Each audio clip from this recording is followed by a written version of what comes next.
In Ghana, the phrase affordable housing gets thrown around quite a lot. And you'd see news headlines about the government launching or intending to launch new affordable housing projects, or you'll hear developers highlighting their new affordable housing development in upcoming areas. And I know you've been thinking affordable housing means cheap housing, right? Well, hold that thought for a moment because today we're going to challenge that assumption and explore why your definition of affordable housing might be costing you more than you think. I'm Desmond Kafui, and on today's episode of Ghana Ground Up, we're asking a very simple question. What does affordable housing in Ghana really mean? And why does the word affordable feel so unaffordable? We're breaking it all down, so let's get into it. We often equate affordable housing with lower price properties, but then this is only one aspect of a much broader definition. And even if we choose to define affordable housing based on the price alone, we'll still have a hard time settling on a price range which will be relatable to most of the population. And even though about 60% of Ghana's population is urbanized, you realize that there are more people who need decent housing, and that's why we're continually faced with the issue of housing deficit. We need 2 million new homes to cover those who need them. And you would think that urbanization directly implies more housing, but then as we've seen over time, that's not the case. Now, take Accra for instance. More people are moving to Accra daily, and most of those who are coming work in the informal sector. And generally, when we're talking about affordable homes, we often consider just 1 and 2 bedroom housing units. We hardly count large family complexes because obviously they'll be more expensive and may not easily fit the affordable housing model. So let's take a few steps back so we can cover the basics. That way we'll be able to catch up properly with what we're discussing today. Everyone wants a place to call their own. Everyone wants a home where you don't have to worry about the landlords, constant rent hikes, or moving every other year. But then with Ghana's growing population and the rush to live in urban areas, you'd see that finding decent and affordable housing has become an uphill battle for many people, especially those in the low income bracket. And a lot of these people end up being priced out of the market. Let's consider a hypothetical story that might sound familiar, which will bring this point home. Let's say we have a friend called Kobe. Now, Kobe was excited when he found a 2 bedroom house in a new development about 45 minutes outside Accra. Now, the price of the property is almost half of what he would have gotten in a place much closer to the city. And to Kobe, he has struck gold. He's got a good deal. But then fast forward about 6 months, and Kobe is now spending nearly 1,000 Ghana cedis a month on just fuel and commercial transport to get to work. Kobe spends hours in traffic to and from work, and his electricity is also not reliable, so he may have to put up with a generator. Now, beyond that, he has to buy water from tankers because Ghana Water hasn't covered his area yet. Now, this is a classic trap of thinking affordable housing is just about the upfront price tag. But Kobe has learned the hard way, and he has realized that true affordability is much more complex. And I believe that a lot of people can identify with this story that it's not only about the price tag when you're looking at a property. So then let's get into the numbers. According to the UN Habitat definition that Ghana officially uses, housing is considered affordable when you're spending no more than 30% of your gross annual income on housing costs. And notice I said housing costs, not just the purchase price or the price you're renting the property for. Let's be honest. In Ghana, when people say affordable housing, they often mean just one thing, and that is a lower price. But then that's only part of the story. So let's do some quick math to get a good idea of what we're discussing today. Now, let's assume the average income in Ghana is 3,000 cedis a month, and that means that the average Ghanaian earns about 36,000 Ghana cedis a year. Now, this is an assumption, so I know people who earn much less and people who earn much more. So let's just keep this at 3,000 Ghana cedis to get a good idea of what we have to deal with when we're looking for affordable houses. Now, by the time you take out your living expenses and other costs, you'd barely have enough left to save and end up even amassing a good amount, enough to buy you a house. Worst case, maybe you may be able to buy a land somewhere and then start some project on it. But then all this will take several years. So let's say saving up to buy a house or a property is option A. Option B will be you taking a mortgage. Now, A mortgage that eats up more than 30% of your income is already a stretch because by definition, an affordable house should not take more than 30% of your income. So ideally, if you qualify for a mortgage using your 3,000 Ghana cedi a month salary, your repayment should be less than 1,000 cedis a month. But most properties advertised as affordable normally cost between about 300,000 Ghana cedis to about 800,000 Ghana cedis today. And at these prices, you'll be getting, let's say, a 1 or 2 bedroom semi-detached unit or an apartment. And if you're lucky, you may get a 3 bedroom unit. And we know that the average family in Ghana often needs more than 2 bedrooms to be very comfortable. At Ghana's current mortgage interest rate of between 23 to 27%, your repayments for these affordable homes could range between, let's say, 3,000 cedis a month to about 7,000 cedis a month. And this even depends on the length of time that you have to pay back the mortgage and also the deposit you made for that mortgage. So you'd see that if you earn 3,000 cedis a month, you won't even qualify for a mortgage in the first place for the so-called affordable houses that are on the market today. And if the average Ghanaian can't afford these affordable houses, you be the judge. So let's say you're a family of 4, that is husband, wife, and 2 kids, and you even settle for a 2 bedroom affordable unit at, let's say, 400,000 Ghana cedis. I don't think this is affordable for about 80% of Ghanaians. And this brings up the issue of Ghana's housing deficit again. And the number, as I mentioned, is around 2 million. Now they may say 1.8 million, but then 1.8 is not too far from 2. And when we're considering 2 million, just look at it this way: 1, 2, 3, 10, 100, 1,000, 10,000, 100,000, 1 million, 2 million. I mean, just look around you. The house you're in, imagine 2 million of the houses, I mean, where you're living at the moment. Imagine 2 million units of where you're living. That is what we need to take care of the whole housing deficit that we're facing as a country at the moment. And that tells you that we have a very long way to go. So what exactly makes a house truly affordable? Well, as I mentioned earlier, housing is affordable if you don't spend more than 30% of your gross income on housing costs. And by costs, we don't just mean the price of the property. And even if you're renting, this still applies.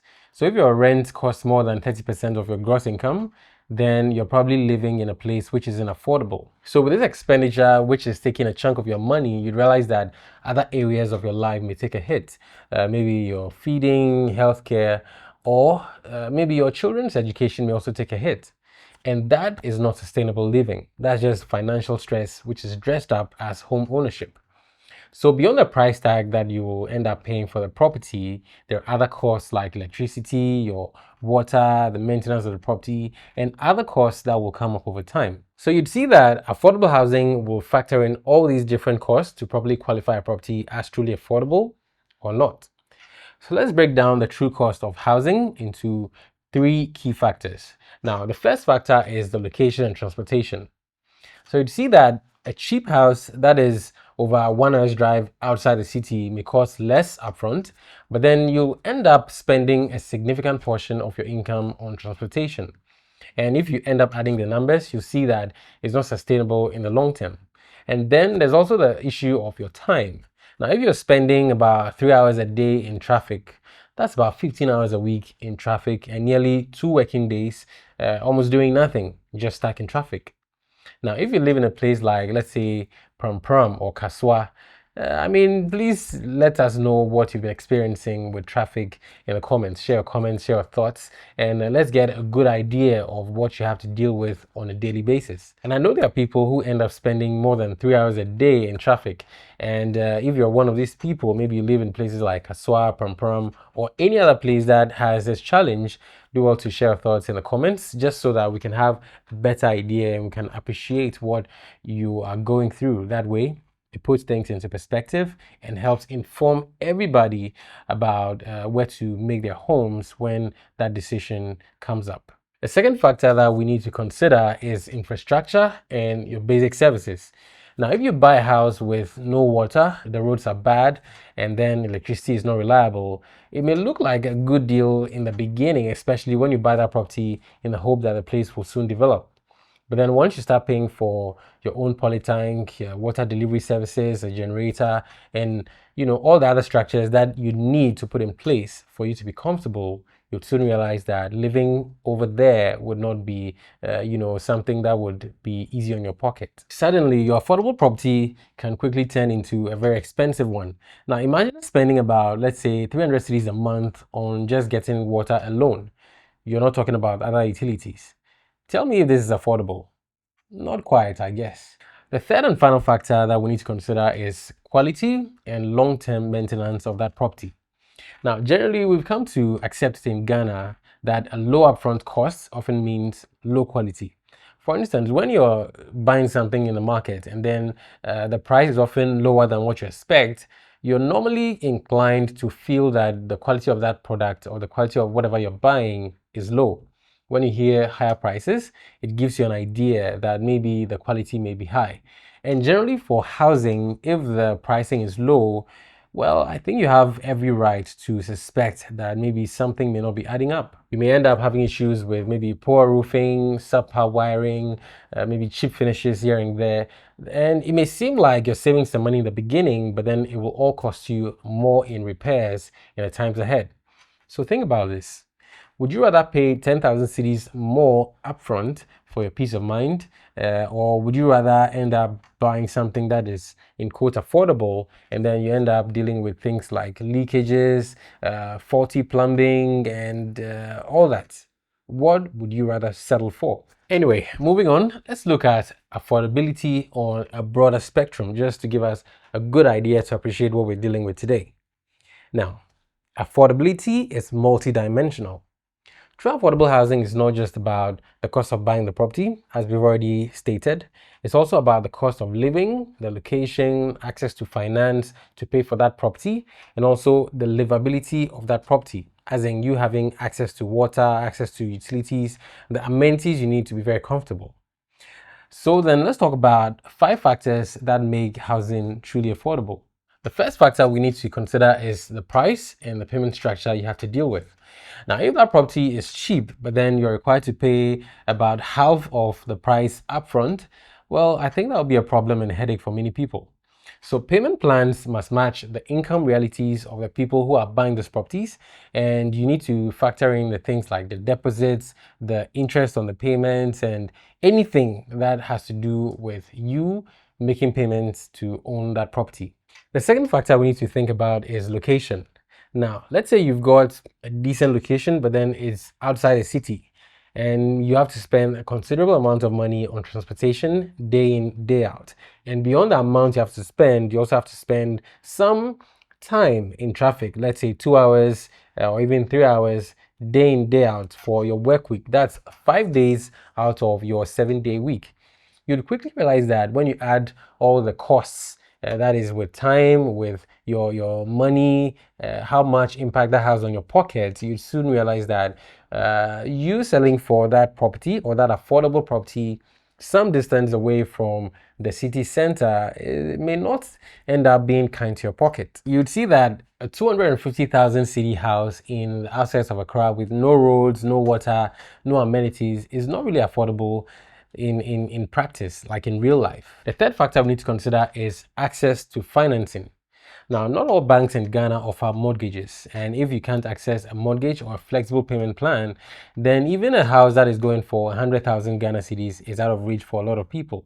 And as of now, mortgage rates in Ghana will cover 23 to 27% for mortgages in Ghana cedis, and also 11 to 13% for mortgages that are denominated in the US dollar. And unfortunately, most banks will require you to pay about 20 to 30% of the cost of property as a down payment, and you also need to provide a proof of steady income and also a collateral, which in this case, if you're taking a mortgage, the house you're buying becomes a collateral. So all these things put together will end up locking majority of Ghanaians out of being able to access finance to acquire properties. You'd see that if the government doesn't step in to introduce some widespread efforts to make it easy for more people to own homes, a lot of people will still end up living in rented apartments over time and may not be able to own places that they can call their own.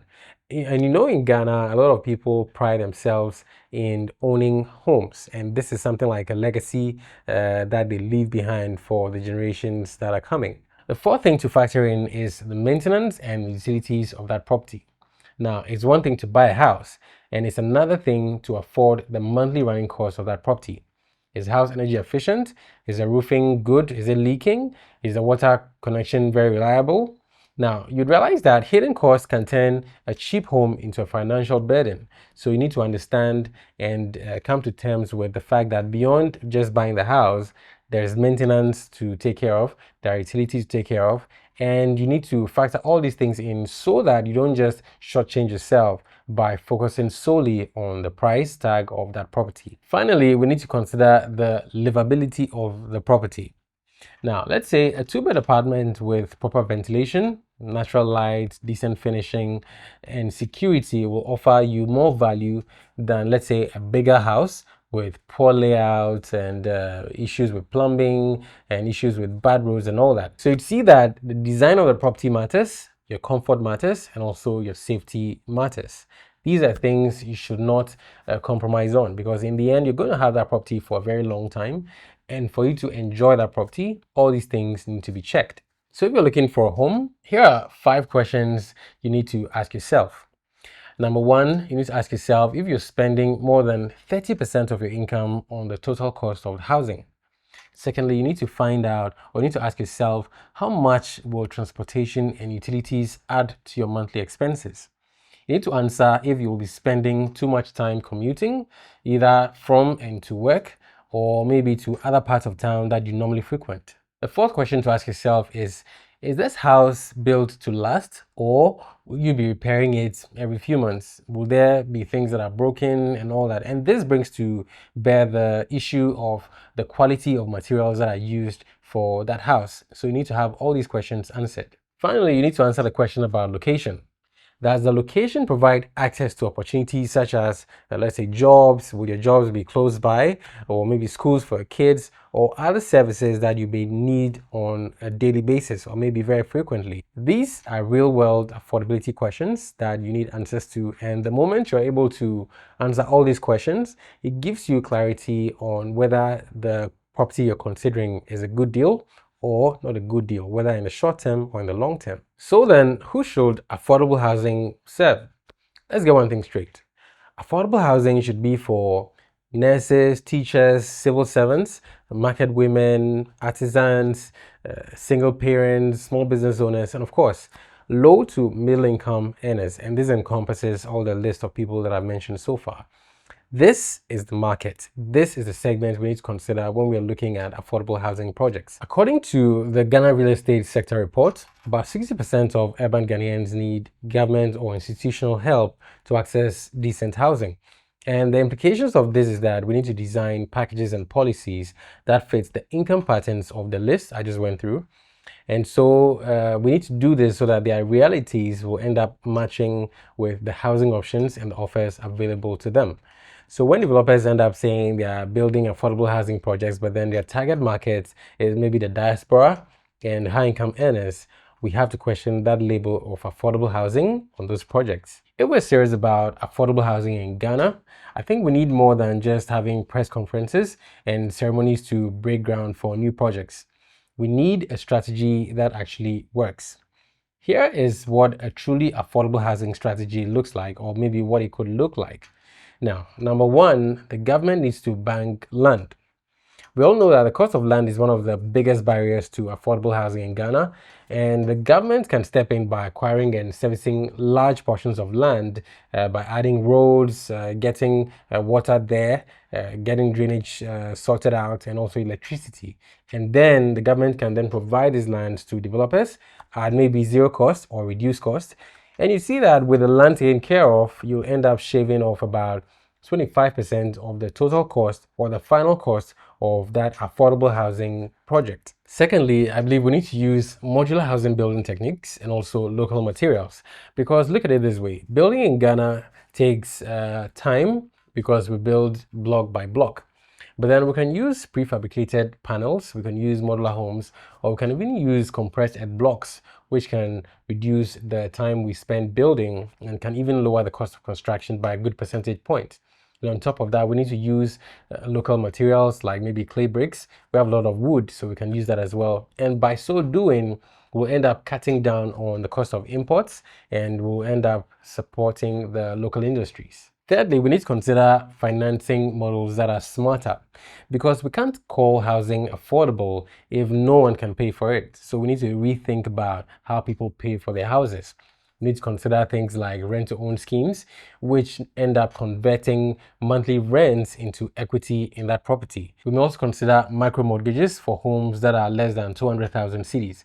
And I mean, it's rare to find homes that are less than this price, but then if we get the whole model done right, the whole affordable housing model done right, I believe that we can be able to put up houses that are less than 200,000 cedis where more people can afford. We can also consider cooperative housing schemes where people can pool their resources together to either build a property or maybe buy a property, and then their monthly contributions will end up offsetting the cost that they initially incurred. We can also consider payroll deducted housing plans that will let maybe salaried workers end up paying small, consistent amounts of money over time.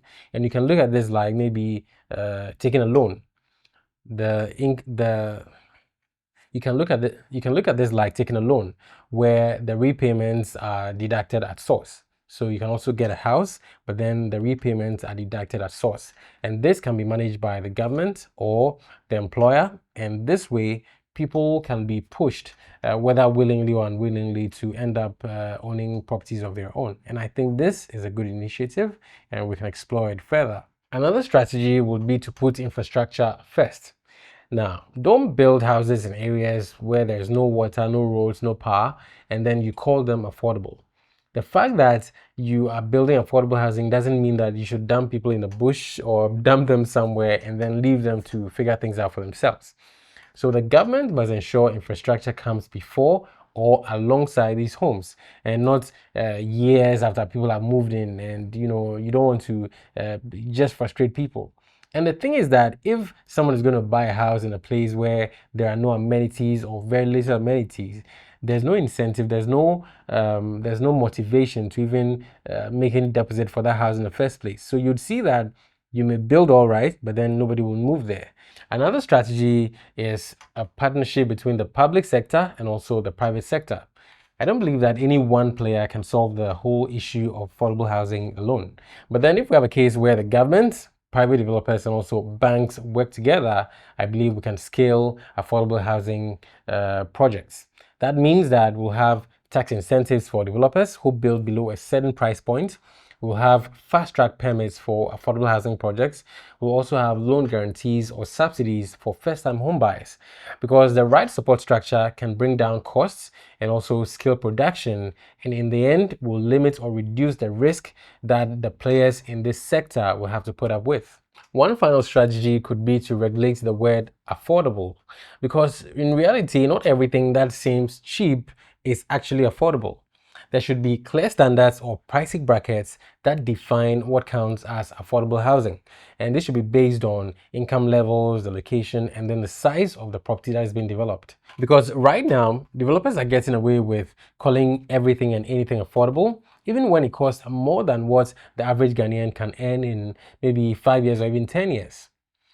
If we put all these strategies into practice, that is land banking, smarter construction, flexible financing, and also strong partnerships, I believe that we'll finally stop spinning our wheels when it comes to this debate about affordable housing. We'll rather go for solutions instead of just going for lots of talking and very little action. Now, here is the glimmer of hope. The government is working on initiatives that could reduce development costs, and they're doing this through strategic partnerships, through some support based on infrastructure, and also some pricing ceilings, just so that people don't build and call certain projects affordable when they are above a certain price point. But really, sustainable affordable housing is not just about making houses cheaper. It's also about creating complete livable communities. Now, some developers are also waking up to this, and they are creating well-planned mixed-use communities that blend affordability with accessibility. There's also good infrastructure and also long-term value. Now, these are the kind of projects we need, and not just some cheap housing, but then we need smart housing. Because when this is done right, affordable housing will just not be about shelter. It will be about giving people a foundation to thrive. The most successful affordable housing projects in Ghana normally integrate reasonable pricing with good location, reliable infrastructure, and also quality construction. Because these projects understand that truly affordable housing improves people's lives and also the economic opportunities they have access to, rather than just providing maybe the cheapest possible shelter. So the next time you hear affordable housing, don't just ask for the price of the property, ask for the full picture. And remember, in real estate, the cheapest option isn't always the most affordable. So then, what does affordable housing really mean? Well, it means housing that you can buy and still live your life. It means housing that is built not just for the elite or the diaspora, but then built for the ordinary Ghanaian. Affordable housing means you don't need to mortgage your peace of mind just to own a property. Until we think about access, location, finance, design, and also dignity, the affordable housing conversation will remain a myth. I'm Desmond Kafui, and this is Ghana Ground Up, where we serve a weekly dose of honest and practical real estate talk. If this episode made sense to you or opened you up to more about what we've been discussing concerning affordable housing in Ghana, well, do well to share this episode with someone who may also find it useful. Do well to like, and of course, do well to subscribe to the channel. Let's keep the pressure on, and let's keep building Ghana from the ground up. Catch you in the next episode.